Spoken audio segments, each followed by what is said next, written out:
एक समान चुंबकीय क्षेत्र में गतिमान आवेश पर बल, ठीक है, यानी उस फोर्स को हम और एक नाम देंगे लॉरेंज बल, ठीक है। तो ये टॉपिक डिस्कस करेंगे, कुछ ज्यादा इसमें नहीं है, थोड़ा सा हमको खाली जो है ध्यान देना है ना, तो इसमें हमें फार्मूले का डेरिवेशन करना है, समझना है बस केवल। इसको समझने के लिए हमें जरूरत होगी सबसे पहले फ्लेमिंग के बाएं हाथ के नियम का, ठीक है, फ्लेमिंग के बाएं हाथ के नियम का। तो सबसे पहले आप ये जान लीजिए, ये चीज सब क्या नजर आ रहा है, वैसे आप लोग को लग रहा होगा कि ये मतलब कितनी चीजें बनी, लाइनें खींची हुई हैं, तो इनसे आपको डरने की जरूरत नहीं है। सिंपल सा हमको क्या चीज ध्यान देना है कि हमारे पास एक आवेश है, क्या है, आवेश है, ठीक है, और वो आवेश जो है गतिमान है। और कैसे गतिमान है, यहां पे आप ध्यान दीजिए, एक समान चुंबकीय क्षेत्र में वो गतिमान है, ठीक।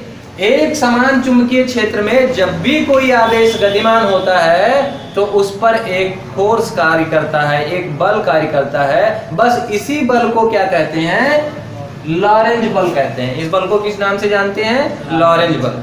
इस पूरे लेक्चर में हम लोग बस यही देखेंगे कि लॉरेंज बल का मैग्नीट्यूड क्या होता है, परिमाण क्या होता है, और वो किन किन राशियों पर निर्भर करता है, ठीक है, ये सारी चीजें हम डिस्कस करेंगे। तो देखिए हमारे पास अभी क्या है, एक समान चुंबकीय क्षेत्र, हम यहाँ पे ऐसे कुछ शो कर दे रहे हैं कि ये आपको बता रहा है कि एक समान चुंबकीय क्षेत्र है, ठीक है, ये पूरे में जो है एक समान चुंबकीय क्षेत्र है। अब जब भी कोई एक आवेश, अगर आप इसमें आवेश को स्थिर रख दोगे कोई प्रॉब्लम नहीं है, ठीक है। अच्छा, लॉरेंज बल जो आया है, उस लॉरेंज बल को देखिए यहाँ पे क्या क्या चीजें हैं, F है और B है और V है, ठीक है, यानी यहाँ पे तीन चीजें हैं, आपको ध्यान देनी, क्या क्या, फोर्स F, और जो चुंबकीय क्षेत्र है वो B, और ये जो B है वो उस आवेशित कण की गति का यानी वेग है, ये वो आवेशित कण का क्या है, वेग है। तो ये तीन चीजें F, B और V, यहाँ ये पहले चित्र में शो कर रहा है कि पहले चित्र में ये सारी चीजें जो है एक दूसरे के परपेंडिकुलर है, यानी F B के परपेंडिकुलर है, B V के परपेंडिकुलर है और F V के परपेंडिकुलर है ना, यानी तीनों जो है एक दूसरे के क्या है, लंबवत हैं। तो उस स्थिति में लॉरेंज ने जो है एक मतलब बल कैलकुलेट करके बताया, क्या बताया, उन्होंने कहा कि F बराबर होगा Q B V, ये होगा। उन्होंने क्या कहा कि ये जो लॉरेंज बल, मतलब जैसे मैंने आपको बोला, पहले बोला क्या कि जब भी कभी कोई एक समान चुंबकीय क्षेत्र में आवेशित कण, अर्थात हम यहाँ पर प्लस क्यू लिए हुए हैं, तो आवेशित कण गति करता है या कोई भी आवेश गति करता है तो उस स्थिति में उस पर जो है एक बल कार्य करता है, ठीक है ना। एक समान चुंबकीय क्षेत्र में अगर कोई कण गति करता है तो उस पर एक बल कार्य करता है, इसी बल को क्या कहते हैं, लॉरेंज बल कहते हैं। अब उस लॉरेंज बल को जो है प्रयोगों के द्वारा देखा गया कि यह बराबर होता है Q B V के, ठीक। अब यहाँ पर ये तो तब के लिए केस है जब क्या है कि जो आपका कण है वो चुंबकीय क्षेत्र में प्रवेश कर रहा है लंबवत, ठीक है, यानी लंबवत गति कर रहा है, यानी थीटा बराबर आपका 90 डिग्री हो गया। लेकिन क्या होगा यदि हमारा जो कण है, आवेशित कण है, वो 90 डिग्री पर ना हो करके थीटा एंगल पर प्रवेश करे, या आप ऐसे कहिए कि जब वो कण गतिमान है तो इस तरह से गतिमान है कि हमेशा चुंबकीय क्षेत्र और वेग का जो वेक्टर है, क्योंकि वेग सदिश राशि है ना, तो दोनों सदिशों के बीच ऑलवेज कितना है, 90 डिग्री का एंगल है, पहले इस चीज, तब आपके लिए ये सूत्र होगा। बट अगर जो है कण इस तरह से गति कर रहा है कि जो चुंबकीय क्षेत्र है और जो वेग का सदिश है, वेग सदिश है, दोनों के बीच में एंगल जो बन रहा है वो कितना बन रहा है, थीटा डिग्री बन रहा है। तो उस स्थिति में हम इसका कंपोनेंट कर लेंगे, और जो हमारा कंपोनेंट होगा, तो हमारा जो है B का जब हम कंपोनेंट कर लेंगे, B का कंपोनेंट ले लेंगे। कंपोनेंट क्या लेने का मतलब है कि अगर ये कोण, ये जो है ये हमारा वेक्टर है, तो ये आपका हो जाएगा B cos थीटा, लेकिन हमें लेना है x अक्ष की डायरेक्शन में, इसलिए हमको यहाँ पर मिल जाएगा B sin थीटा। ये आपका कंपोनेंट हो जाएगा किसका, वेग का। हम लोग कक्षा 11 में पढ़ चुके हैं किसी भी सदिश का वियोजन, यानी सदिशों का वियोजन कक्षा 11 में हमने पढ़ा है, ठीक है। तो इस तरह से हमारे पास सदिश है b और उसका हमें करना है डिकम्पोजिशन, यानी यहाँ पे हम क्या करेंगे, इसका वियोजन कर लेंगे। तो वियोजन करने पर हमें x अक्ष की दिशा में जो वेग का कंपोनेंट प्राप्त होगा वो क्या मिलेगा, b sin थीटा, ठीक है। और ये आपको अगर यहाँ पर लिखना होता ना तो देखो कोण, ये कोण किस पर बना है, इसी पर बना है, इसलिए इसको आप लिखते v sin v cos theta, इसको आप लिखते, इसको क्या लिखते v cos थीटा। बट हमें इसकी जरूरत नहीं है, हमें केवल जरूरत है x अक्ष की दिशा में जो वेग है वही हमें जरूरत है, तो इसलिए हमारा ये हो जाएगा। अब हम सिंपल सा इसी सूत्र में क्या कर देंगे कि हमारे पास है यह बराबर q और b, और b की जगह पे हमारा क्या, b का कंपोनेंट हमारा ये है, इसलिए हम यहाँ पे ले लेंगे v sin थीटा। तो मेन चीज ये है, आपको ये ध्यान रखना है, और यही है लॉरेंज बल, ठीक है। लॉरेंज बल के लिए जो आपका सूत्र होगा वो आप इसी तरह से कैलकुलेट करोगे, ठीक है। अब तो ये हो गया।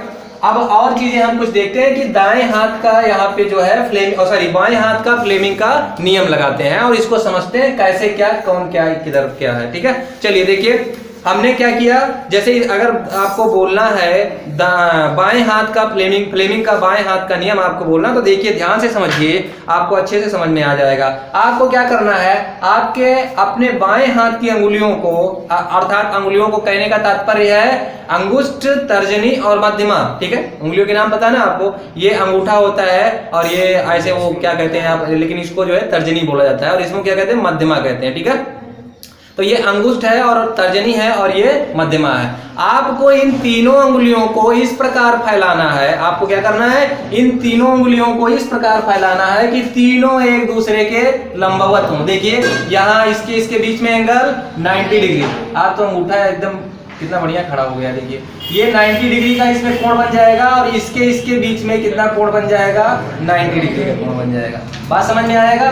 तो और इस तरह से यहाँ पर इसके बीच में भी कोण 90, यानी तीनों के बीच में जो एंगल है वो आपका है 90 डिग्री। और उस स्थिति में जब ऐसा होगा तो आपको क्या करना है, एक चीज यहाँ पर ध्यान देनी है। वास्तव में क्या है, यहाँ पर मैं आवेश का प्रवाह करवा रहा हूँ और आवेश का प्रवाह जो होता है वो कहीं ना कहीं करंट के विपरीत में होता है। बात समझ रहे हैं ना। जैसे आप अगर इलेक्ट्रॉन एक स्थान से दूसरे स्थान पर मूव करवाते हो, मींस इसका ये हुआ कि करंट अपोजिट डायरेक्शन में फ्लो करेगा, है ना। तो थोड़ा सा यहाँ पर ये समझने की जरूरत है, ये गुणता है। बट आपको अगर आप ऐसे ध्यान दीजिए कि अगर ये जो हमारा है ये चीज जो है तर्जनी है, ये अगर चुंबकीय क्षेत्र की दिशा में, देखिए चलिए ऐसे मैं कर लेता हूँ, ऐसे कर लेता हूँ, ये ठीक है। तो ये चुंबकीय क्षेत्र की दिशा में अर्थात तर्जनी, यानी आपको कहना है कि आप बाएं हाथ की तीनों उंगलियों को इस प्रकार फैलाएं कि तीनों एक दूसरे के लंबवत रहें तथा तर्जनी उंगली जो है चुंबकीय क्षेत्र की दिशा में रहे और जो मध्यमा उंगली है वो आपका जो आवेशित कण है उसके वेग की दिशा में हो, तो जो अंगूठा होगा वो चालक पर लगने वाले बल की दिशा को बताएगा। तो ये चीज है आपका फ्लेमिंग के बाएं हाथ का नियम, और जिसकी मदद से आप क्या कर सकते हैं, चुंबकीय क्षेत्र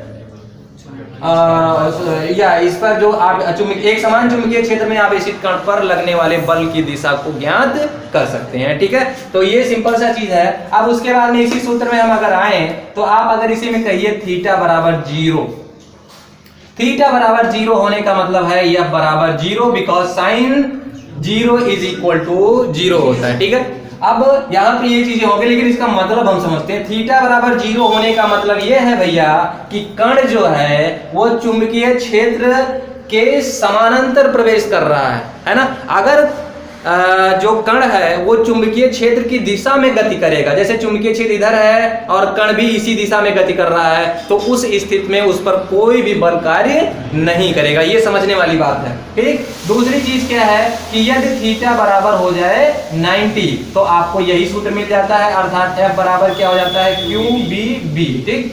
अब अगर B आपका 0 हो जाए, B आपका 0 हो जाए तो भी FB क्या हो जाएगा, 0 हो जाएगा। यानी चुंबकीय क्षेत्र जैसे ही आप हटा दोगे वैसे ही उस पर कोई बल कार्य नहीं करेगा। यानी आपको एक चीज समझ में आई यहाँ से कि ये तीनों चीज जरूरी है, FB और बी भी, और अगर यहीं पर इसी सूत्र में बी बराबर 0 रख दो तो भी यह आपका शून्य हो जाएगा। इसका तात्पर्य यह है कि जब तक आवेश गति नहीं करेगा तब तक उस पर कोई बल कार्य नहीं करेगा। अगर अर्थात अगर कोई आवेश एक समान चुंबकीय क्षेत्र में खाली पुट कर दो, रख दो वहां पे, तो भी उस पर कोई बल कार्य नहीं करेगा। अर्थात कई सारे केस हैं जो हमको ध्यान देने की जरूरत है। पहला केस तो आपका क्या है कि अगर थीटा बराबर 0, अर्थात अगर कण जो है एक समान चुंबकीय क्षेत्र की दिशा में गति करेगा तो बल शून्य होगा। अगर मैग्नेटिक फील्ड शून्य हो जाएगी तो आपका फोर्स शून्य हो जाएगा।